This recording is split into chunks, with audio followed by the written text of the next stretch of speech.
Chair, members of the board. Today is Thursday, June 11th. It's 1:00 p.m. My name is Brian Zumwalt. I'm the director of the county's Office of Technology and Innovation.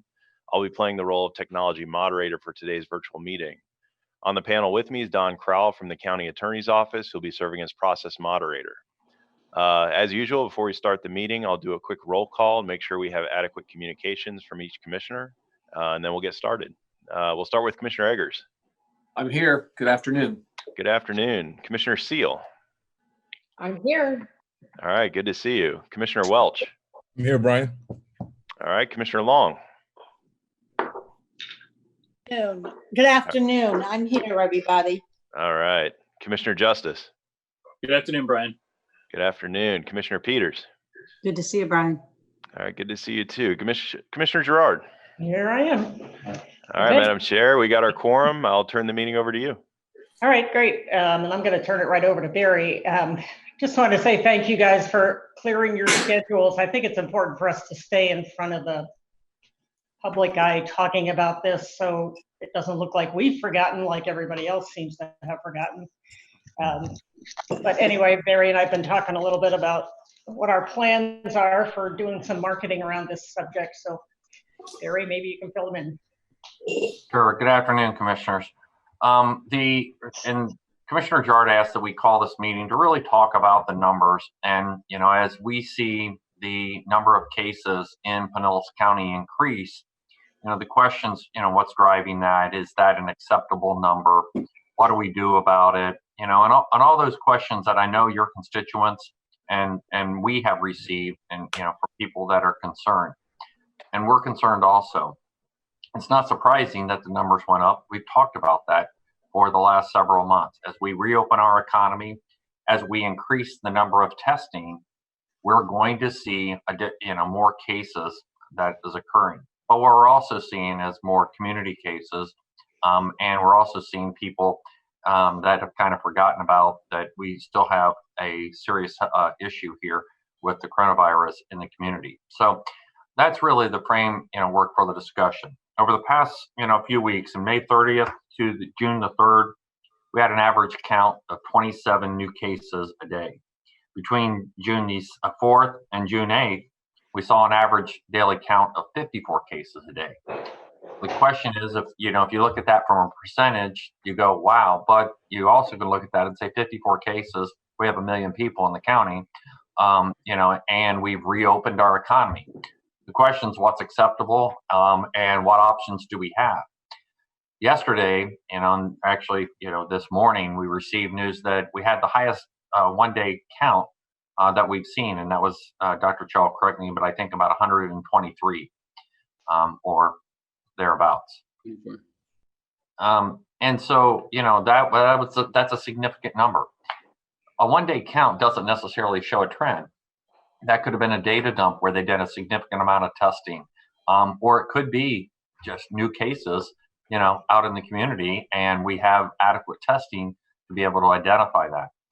Before, if you recall, we were doing, over time periods, the testing was very, very small.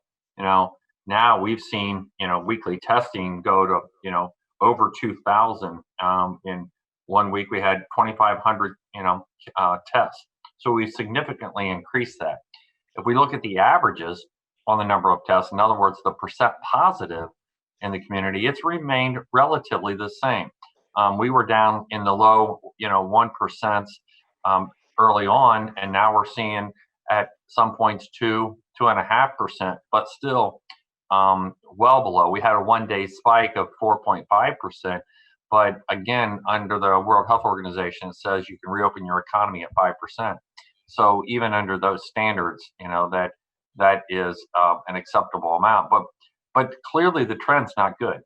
Clearly the trend is that more people are becoming exposed to COVID out in the community. We have, we've talked about, we have an issue with nursing homes. It's a confined area. We've worked hard at that. The nursing homes have done a great job. We had another outbreak where, we had to transport residents while they kind of got their situation resolved. But that seems to be stabilized somewhat. This is out in the community, and there's more cases. And so that really the question is, what do we do about it? In our last call, you mentioned about having more outreach. How do we educate, and I don't think it's educate, because I think people know that you should take preventative measures. But how, what can we do to remind people that it's still out in the community? When you go into a crowd, there is a chance that without precautions, you're going to expose yourself or to someone else that you may not even know you have it without taking precautions. And so we're working on marketing efforts, and I can go into those. We're working on working with both St. Petersburg, Tampa, Hillsborough County to talk about some regional messaging that we can do to remind people to stay safe, that we're in here this for the long run, and that we need to work together to keep our community safe. So I'll end with that. We have Dr. Cho, we have Dr. Jameson, we have the sheriff on the line. We can certainly answer any questions or discuss any of the items that you want. Okay. Dr. Cho, you want to give us the Sure. status? Yes, good afternoon, everybody. So yeah, Barry covered a lot of the trends and the numbers. We, as of today, are reporting 1,862 cases here in Pinellas County with 101 deaths. Unfortunately, the majority have come from the long-term care facilities at 76. As Barry mentioned, we are reporting 124 cases for June 10th, which is the single largest case count since really the start of the pandemic. We again are seeing more in the general population, other congregate settings such as the camps and household contacts, jails, among other places. And we certainly over the last 7 days have seen a pretty steep increase in both the case counts as well as the percent positivities. In terms of some of what we're seeing in terms of the trends and the makeup of these cases, we're seeing a lot of younger individuals, less than 40. It's one of the largest growing age groups, specifically those in their late 20s and 30s. We're also seeing from a health equity lens an increase in communities of color, with 24% of all our cases coming from our Black community and 11% from our Hispanic community. We're also seeing a slight increase in women, with women comprising about 57.2% of the cases. And as we've mentioned on these calls and really all our meetings, it's a respiratory virus. So we will, through the course of this, and as we reopen, are going to see ups and downs, but with ultimately an increased trend. So I think more importantly, this underscores the importance of really doing the same things. Nothing has changed. The virus is still around, and it will be for the foreseeable future. There is no cure. There's no treatment or vaccine. So while we were able to slow it down with the safer home as we reopen, we still need to maintain some of those factors, such as social distancing, one of the most important things when feasible, doing the same personal protective measures, such as washing your hands or staying home when you're sick, and wearing those cloth masks as per recommendations from the CDC. I can tell you from a personal standpoint, I wear masks, and it's not necessarily for my benefit. I know if I were to be infected with COVID, just statistically, I'll recover. I'll develop mild and moderate symptoms and then recover. It's really to prevent passing it along to those that are vulnerable, those elderly, those with chronic health conditions. So I just can't emphasize enough that wearing masks is part of that measure, along with social distancing. And to that end, the state has been putting a push, and I know St. Petersburg has well, to push out more of the masks. We got a large shipment of masks here at the health department, and we've been working with various organizations to really push out those cloth masks. So if there's any interest from any organizations out there to help distribute those masks, I suggest I'm asking you to contact the health department, 824-6900. And it's really up to us as a community to really get that word out, really re-emphasizing and repeating the same message on the need for social distancing and the masks. We've worked with various organizations such as faith-based communities, businesses, and getting the employers. A lot of great businesses are doing these practices, working with their staff members, because it can ultimately, if you have a positive staff member, it can also affect their businesses as well. So certainly, I think from a community standpoint, we just need to work together, get that word out from both a personal safety standpoint and really for a community benefit standpoint. So with that, I'll stop there. Thank you. And I guess, I think it's only a matter of time before the public sees those numbers and starts emailing us that we need to shut down again, we need to require masks and all that. Obviously, that's easier said than done, and it's not something we're going to jump into. So I know Dr. Jameson has some thoughts about that. Maybe you can expound on that. Sure. Thank you, ma'am. Yeah, I would agree with Dr. Cho's assessment and what Mr. Burton shared with us. We have certainly, whether it's in the testing numbers, the percent positivity, the distribution of cases, or frankly, what I'm seeing inside my emergency room, we have seen an increase over the last few days and week. And I know a lot of people are frustrated by that, disappointed by that, and potentially even scared by that. And I wish I had concrete answers, and I wish I had clear guidance to share. But I think it's important that we remember that we don't actually know exactly how this virus is going to work. This is a novel virus, and we don't have a history on this. And so while certain effects of implementing policy or rolling back policy are predictable, I think it's very important, as Dr. Cho mentioned, to be realistic about what we know and what we don't know. Do masks add a benefit? Absolutely, I believe they do based on the literature. I wear one as well. But I think we do need to remember that this is an airborne virus. It's transmitted via the air primarily, and we do not have a cure or a vaccine. So our primary tool has to remain staying apart from other people. Adding a mask to that is beneficial. Washing your hands is beneficial. Doing good environmental controls is beneficial. But nothing has changed. Our primary tool in combating a virus that spreads via the air is not breathing the same air as the person next to you. And if we can filter that air, that's probably helpful. But that is really the bottom line. And my biggest concern actually at this point is the more we learn about this virus, the more we learn we don't know. We are beginning to see long-term effects from infection of this virus that we didn't anticipate, whether that's the inflammatory syndrome in kids that folks have been talking about. We're beginning to hear reports of the sense of taste and smell maybe being a permanent symptom. We're hearing reports of neurologic issues long-term. We're hearing reports of pulmonary issues long-term. And I do think it's important at this point to remember we're still early on in our experience with this virus, and we don't know all of the impacts.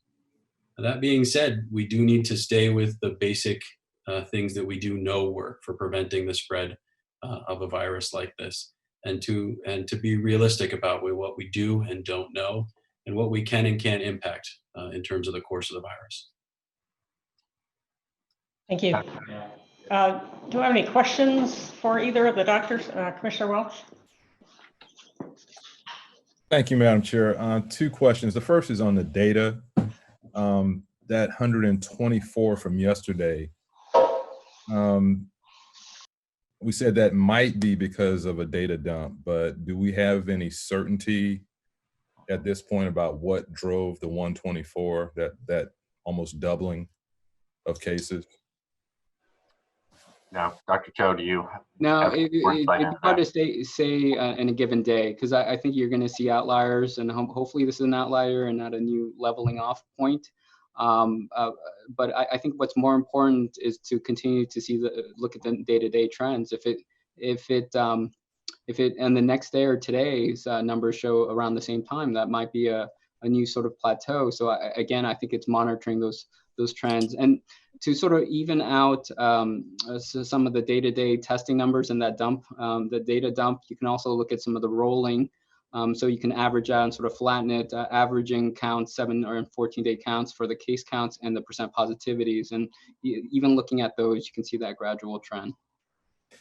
And I noticed there are some adjustments to the data, and I'm hoping there's a small adjustments, but a couple of days ago on the 4th and the 5th, both those days were 59 cases, and now one of them says 57. So it looks like they're going back and making some adjustments. Yeah. So, so what you're seeing is basically with the labs, it's connected to the surveillance system called Merlin. And then when you do some of the investigations, you find, for example, that some of them aren't Pinellas County residents and they were mislabeled initially. So that goes hand in hand with some of the, as we get more information on those particular cases and whether they do belong in Pinellas County. So so within that line, it's more as we do the investigations, because again, we got a huge number of overnight and get more information, you may see a little shifts here and there. And Dr. Cho and Jameson, how long before we know, how many of these 124 might translate into hospitalization or ICU beds? What's that length of time before those might have an impact on hospital beds? So it seems to me that the average time to onset of symptoms is approximately 5 days, ranging between maybe 5 to 10 days from the time of exposure, and that folks generally have mild symptoms for a handful of days before they present with more severe symptoms. So unfortunately, I think it could be the better part of 2 weeks before you would know the answer to that. Okay. And my last comment, Madam Chair, is on the messaging, and Barry talked about a little bit on their executive policy group call. I think our marketing folks have done a fantastic job in getting the messaging out to the folks that are tuned in to our social media feed, who follow the county, who follow us, and follow the sheriff. But just like I don't listen to my daughter's music, she's not necessarily following our YouTube channel. So we've got to find a way to reach those folks, and especially the millennials, with a message and with messengers that they'll listen to, because I'm seeing, a lot of folks not wearing masks. I'm seeing, football practices at parks around the county where folks just are not practicing social distancing at all. It's the opposite of social distancing. And I think we're seeing that reflected in some of these numbers. So I think Barry's on a good track with the messaging, but we've got to reach those folks that don't normally watch these meetings or our social media. We heard that before. You had mentioned that at one of our other meetings, and I couldn't agree more. Barbara reached out to the other public information officers, and again in Tampa and in St. Pete over in Hillsborough County, and they're working to come together to develop more of a regional messaging, and maybe have some high profile folks that would and do it in a non-governmental type manner into the social media aspect that works towards that demographic group, to get that message out. Dr. Jameson actually sent me something the other day, and it's sometimes it's the simplest thing that has the biggest impact, and it simply said, we did well at safer at home, but what about safer at work and safer at play? And it's just so true, right?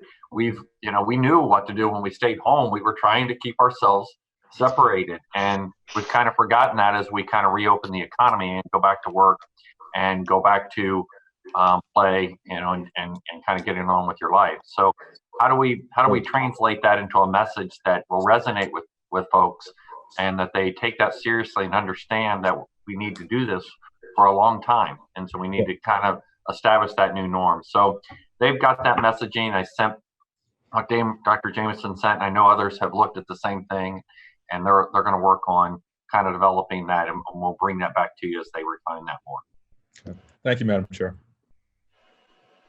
Thank you. Commissioner Justice. Thank you, Madam Chair.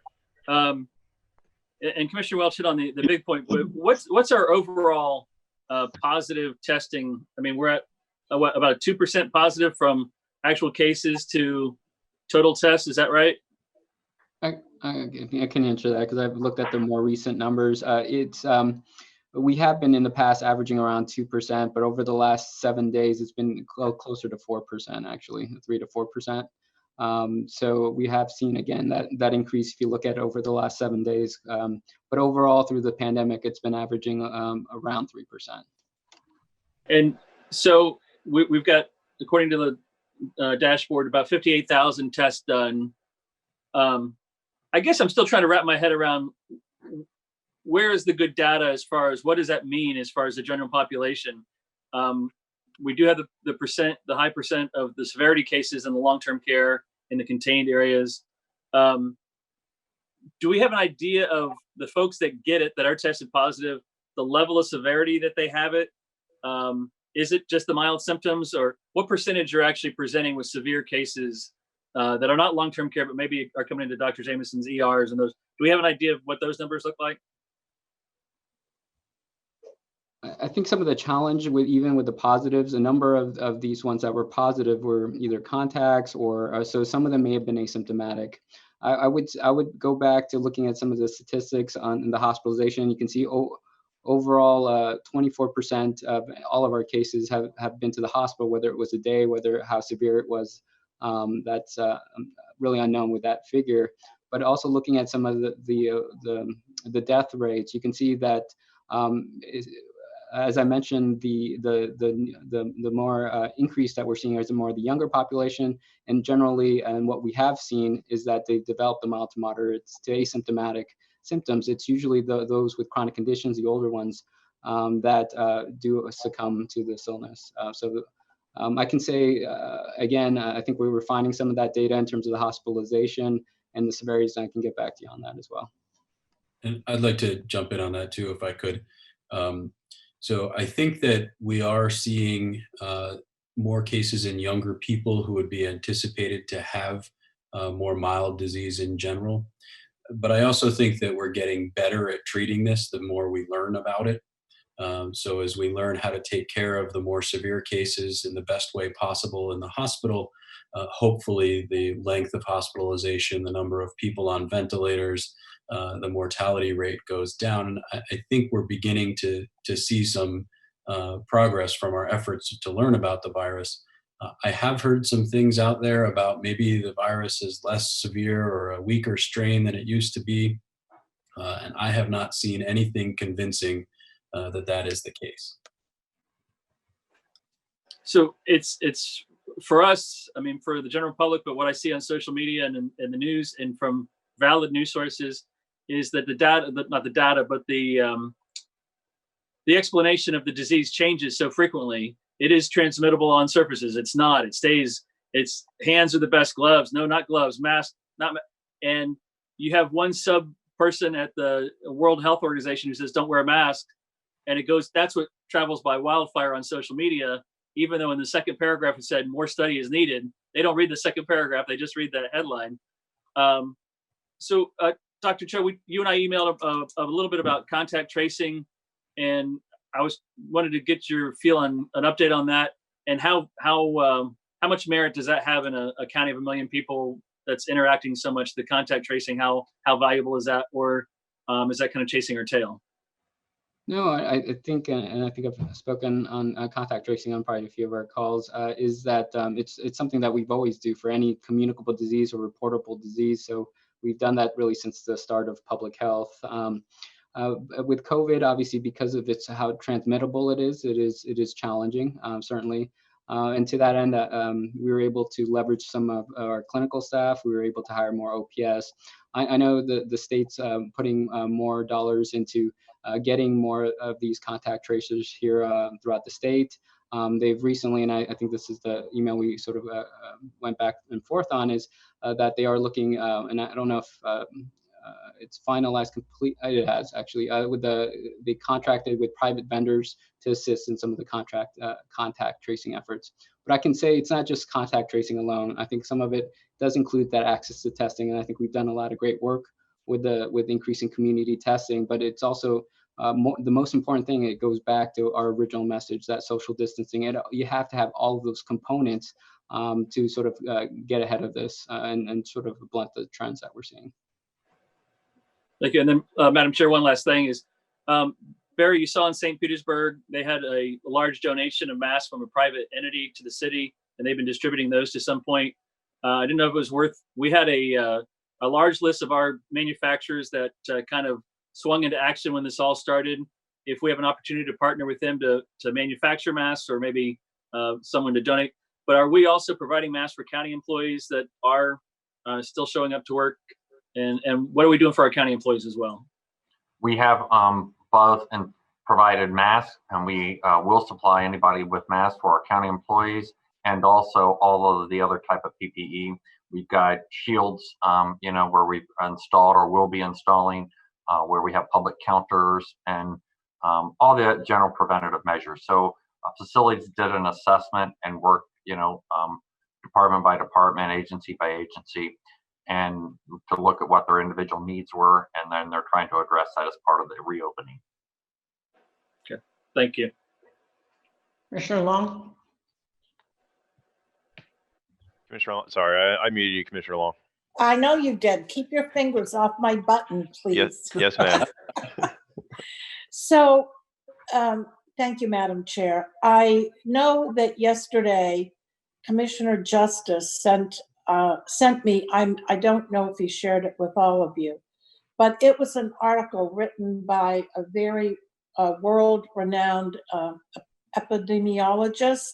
I don't know if I said that right, Dr. Cho, which was fascinating to read. And it really spoke in great depth about the fact that we don't have a vaccine and what it would take for our community to have herd immunity. And it was quite sobering to read, but I found it in some ways, though there was a lot to, as Charlie said, unpack in the article, I found a lot of hope in it, because we don't talk much, and this is where I'm going. In all of the data that we are tracking, we don't really, those are cases that we know that we become aware of on a daily basis. But what we don't know, I don't think, maybe we do, is of those numbers, how many of those people got the virus, got sick, and then recovered and are now living healthy, productive lives. There's something about knowing that I think is somewhat comforting. And there was a little bit of that kind of thought process in the Good Doctor's article. But clearly, from everything I've read and what we've even talked about in our meetings, this is going to be with us for a very long time. We're always going to have those people who just don't believe that it even exists and thinks it's a hoax, to those people who are very diligently wearing their mask and washing their hands and doing all of that sort of thing. And on top of that, it was, again, very sobering to hear Barbara in one of our calls, I think it was just a couple days ago or whatever, that in trying to deal with the messaging and try to inform people, unfortunately, it has become very political. And I think that as we move further into this political environment, it's going to take on a life of its own. So again, the messaging is so, so, so important. And I think that we all have to keep reminding each other to stay grounded in that thought process, just so that we don't, roll off the reservation and get sucked into that dynamic. Because there are a lot of people who have gotten this virus, who have recovered, but they're still in our numbers. Am I wrong, Dr. Cho? Yeah, we are, the number that I read off is the cumulative count. It doesn't include the recovered. Okay, well, that's what I thought. So I do think that is there any way to know how many of those people aren't really sick anymore and didn't maybe have to go to the hospital and didn't end up on a resuscitator or a ventilator and pass away? I I don't have the number on hand, but I think I can get you that number and I'll report it out at the next EPG meeting. I think it would be, I think it would be helpful to just know the different percentages. So it might be that we're missing an opportunity to give folks a hopeful message. Right. I don't know. There has been some positive findings, and as Dr. Jameson mentioned, we are still learning things every day. This is a novel virus after all, and that's what's probably causing those sort of differing messages as it pertains to the guidance. But what they're finding though is those that have been infected, there was initially some talk of reinfection, but now studies are showing that once you're infected, you have a good chance of developing some protection on that. So there's some positive news as we are learning more about this virus. Okay. Anybody else? Yes, Commissioner Eggers. Well, actually, the things that I was going to talk about kind of centered a little bit around what Commissioner Long just said. In that I think that as we message this, and I think there's two kind of paths in my mind. It's the strong message to all of our residents that that the pandemic is still here. Dr. Jameson talked about there's still more unknowns about it than there are knowns. That we seem to not worry too much about ourselves, but if that doesn't work, then you need to worry about others. I mean, those are all powerful messages that, you know, anybody can wrap their hands around. Maybe it's the messenger, and I think Commissioner Welch talked about that earlier. We need to get some other folks sending that message out. And I was going to talk about a little bit about the number of active cases that we still have from the beginning, and that herd immunity, and building up some anti whatever so that it can possibly be used to help in treatments. And so, you know, and there's also some things that we're now doing that we've opened up, and some of those those delayed health issues that we needed to deal with, that we couldn't deal with it before, we're now dealing with. So I think there's a lot of balancing message that needs to be given out there. I think the idea of that there is some good things out there, but at the same time, we spent a month or two developing these great new habits about being careful and washing our hands, social distancing. And it seems like in the matter of a day or two, all those habits go out the window. And it's difficult to create new habits. It's very easy to lose them. I can think about weight or exercising or any of those things. And so I just continue to say this every time we have a meeting, that, you know, if you're not really worried about yourself, just worry about other people. You know, worry about, you know, the older folks that are in the grocery store, that you accidentally all of a sudden you just sneeze or cough because you couldn't control it, and they're right there and you didn't know you had it. Or those are just such powerful human things that we can all kind of get around. So I think the questions that I was going to have, Dr. Cho, you just answered it when you were answering Dr. Long, Commissioner Long's comments. I know I just elevated you. But okay, we'll say it again. It sounded really good. No, I'm not going to say it again. But, you know, I think these habits, and again, I think we need to get those messages back out to the restaurants, and that they've already started to break down. You know, in the beginning, everybody was cleaning stuff, the masks were on, and, you know, the waiters and waitresses were wearing them. And then now you go, and sometimes they are, sometimes they're not. And, you know, what difference does my little effort make? And I think the message is each of us can make a difference doing something to improve. So anyway, that's all I had. Thank you. Thank you. Commissioner Seal? Yes, thank you. All good thoughts from everyone. I guess in observing this, I agree that we all developed habits, and now you see it within the last week, really weakening for sure. One thing I've noticed as I've gone to a few, and I've mentioned a few small local stores, is that they may be requiring an appointment. They are following social distancing. They require a mask before they go into the store. And if you don't have a mask, they provide you a mask. And I think that sends a good message. And I guess, so secondly, I've noticed in many of the stores that the sheriff's yellow placard that was handed out early on with all the CDC guidelines still is there in many stores. So I knew it took a huge effort to get to the 14,000 businesses, but somehow if we could have some kind of common message, because the message, and Commissioner Welch has said, let's get some high profile people sending the message, but there's a visual message that you could see every place that you go. And if there is a way to send that out so it's a common approach, and I'm not saying require masks, but you list what the safety CDC guidelines are. And then I noticed one place that I was at, and this may attract millennials, but they had spray painted, be safe, be kind, be well on the sidewalks.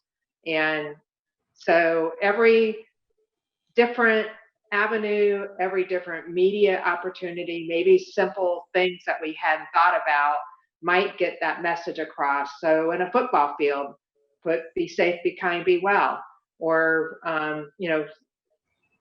things that, again, we would not necessarily think about, but might be helpful. Early on, I mentioned also ambassadors. So these high profile celebrities could also become our ambassadors out on the beaches, other areas. Maybe we say, when you have on a mask, if you haven't noticed, which I've been noticing obviously, is people aren't smiling. They aren't communicating. It's heads down. I'm into business and I'm doing my thing. Maybe we ought to start, smiling with our eyes, or putting a thumbs up to somebody else that's wearing a mask, and just make this more of a positive messaging that we really appreciate your following safety and following as many guidelines as you possibly can. So I know it all sounds kind of simplistic, but whatever avenues, again, that we can send messaging through that reaches the general population, I think that would be invaluable. Thank you. Mr. Shield, I think you're right, and it's not simple. I think any public relations agency could tell you that. Just listening to people, I think part of the campaign needs to be about the new normal. If we're on a long-term situation here, then let's model the new normal. I love the idea of having some kind of mask that has a message on it. I care about you, so I'm wearing a mask, or something like that. I'm excited about the idea that we could do some big things with this, and get some professional help that would help us shape a message that's kind of fun and not government. I like that, but that can carry on long term too, because it's not just going to be a month or two. It's going to be a long time. Commissioner Sealy, you had your hand up again.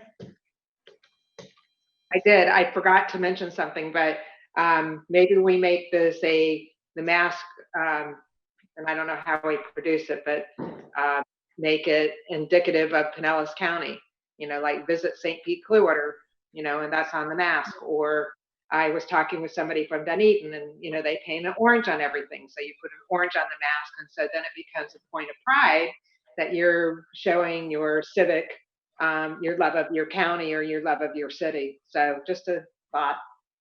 Yeah, and I like what you were saying earlier, Barry, about Tampa Bay Strong. Anybody else? Commissioner Long. Yes, Madam Chair, thank you. I like the idea about the individualized mask a bit, and I'm sitting here and I'm looking at those of us that have our background with the county seal on it. So that might be an idea. And the reason I thought of that is because this morning I was up at Clearwater Central Catholic High School, and they all of the staff had their red masks with the gold lettering, and the faculty and staff had the red mask with the white lettering. And it was interesting that that's how they did their graduation ceremony this year. All the seniors and graduates and students had the red mask with the gold lettering and the seal of the school. So it's a very powerful message. And it might be kind of nice if we had those And I don't know what it might cost to have them for all of our staff. I don't know if we discussed that, but it's a good idea, and I think we should do it. Thank you. Thanks. But I also like the idea of it being regional and, you know, cooperating with the other counties and doing something bigger than we could do ourselves. I think we can make a fashion statement of masks. Commissioner Welch? Thank you, Madam Chair. I think one of the best group of messengers are young folks. And we saw that with the anti-smoking campaigns a few years ago. Right. And I love what Barry mentioned. I think Dr. Jameson mentioned safer at work and safer at play. And that brings to mind safer at school. We got a notice from Commissioner Peters' office that Governor DeSantis has a presser today with the education secretary. And so thinking that is about schools reopening, can Dr. Jameson or Dr. Cho tell us about, what the plan is when schools reopen? And just kind of briefly, I think we had 2 or 3 summer camps closed down already this week. And it brings to mind, so what is the plan when schools reopen? I'm also concerned about Little League sports. We talk about airborne transmission and Pee Wee football. So I know that's a lot, but can they talk a little bit about the school plan and what they know about that? So I can speak real briefly on it. So Dr. Grego, he's developed a committee sort of looking at it, the school reopening committee. We've had some discussions, and we're going to continue to work probably over the next few weeks to finalize it. I haven't seen the report yet, but I believe at the state level, they're releasing the guidance today, if I'm not mistaken. And I think in terms of the work of this task force is to look at what the state recommendations are and see what we can do to sort of put those parameters in place on a local level. So I think it's in the works is all I can say at this time. Do you lose sleep at night thinking about kids not showing symptoms and then going back home and transmitting to parents and grandparents? I can tell you I haven't slept well over the last 3 months, certainly, but that is my big concern. Obviously, it's the population that can, the vulnerable population that can develop those severe complications and even death. So that's the group that worries me the most, obviously.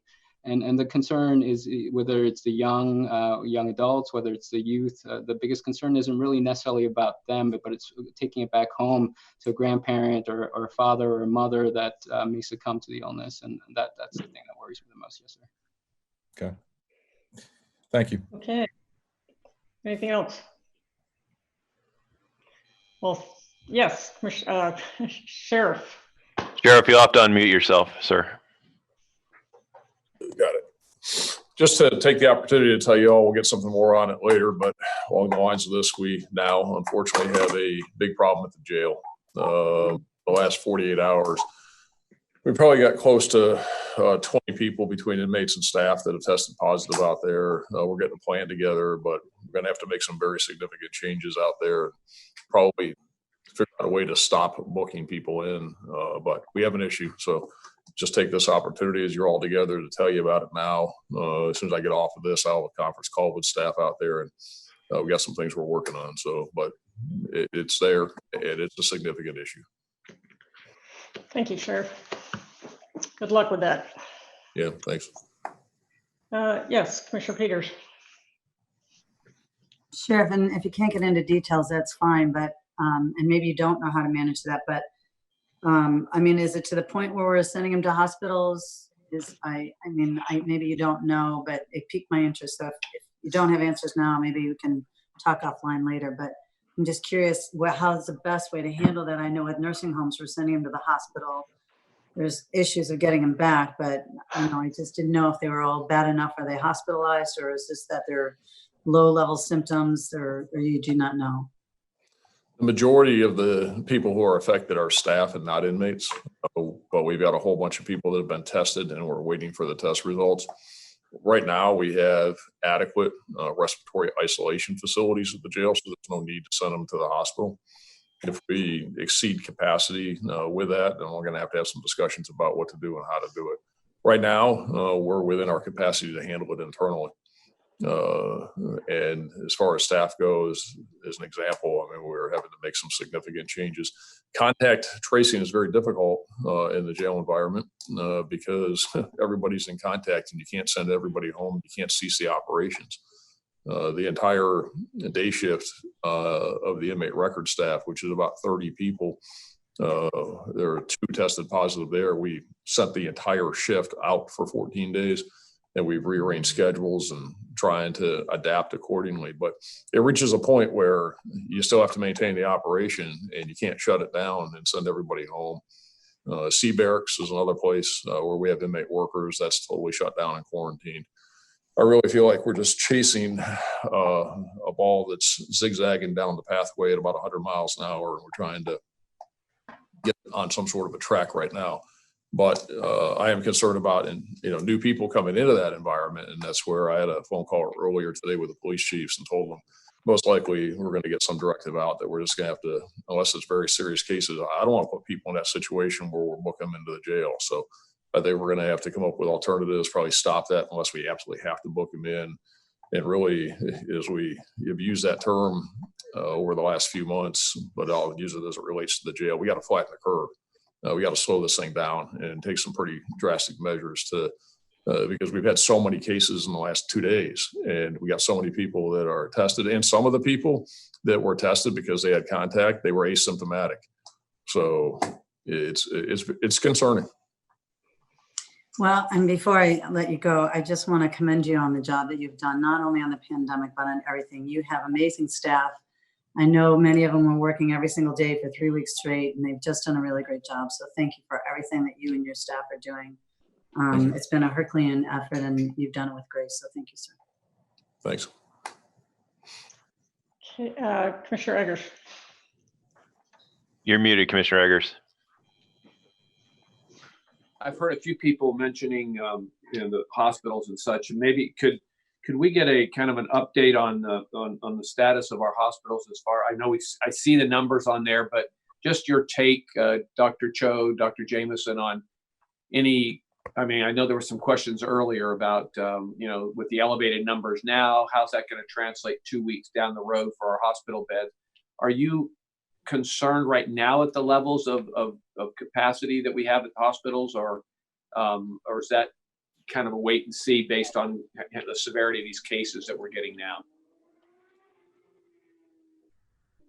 So I don't have the exact numbers in front of me from today. Maybe Dr. Joe can pull them up. I can tell you, though, that as the volumes in the hospitals tended down over the last month or two, as folks weren't seeking care for non-emergent issues, the hospitals were in many cases forced to downsize their staffing.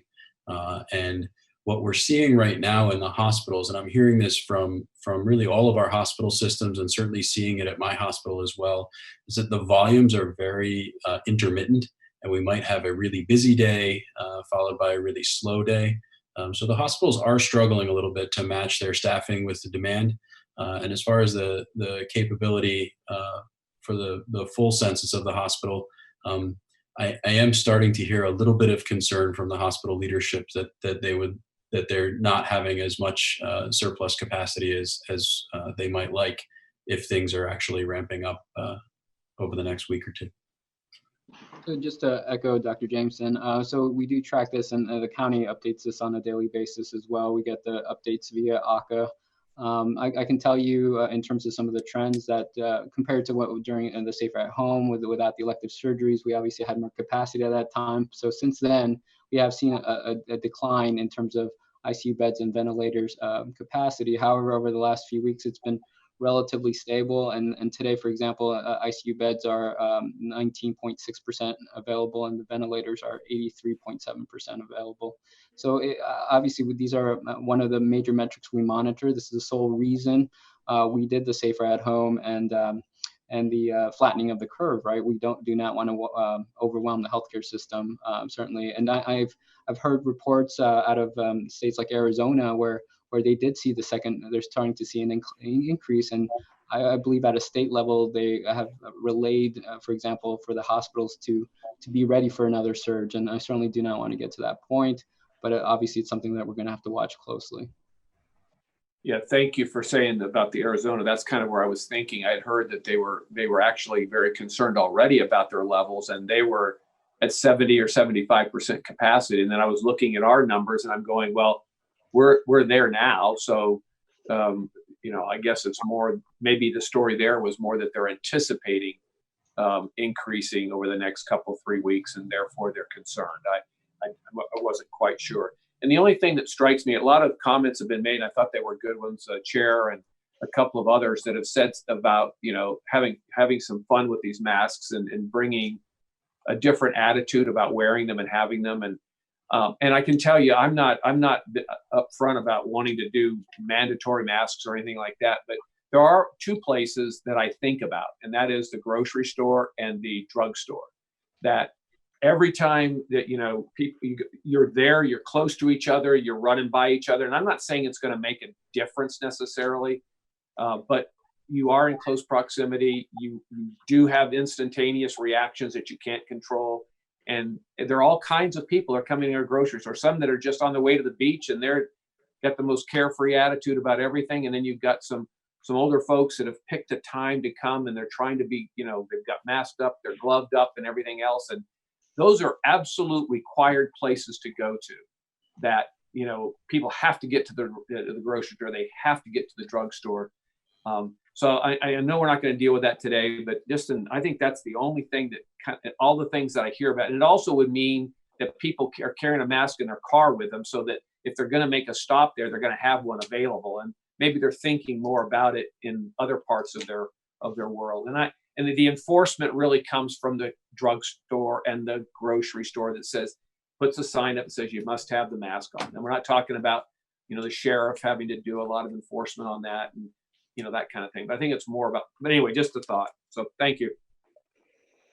Yeah, it's kind of an interesting idea, actually. Those places that we considered essential services before, can we encourage them to have people wear masks, their staff wear masks? I know we can't require it, but if people have to go there, you really should have to wear a mask.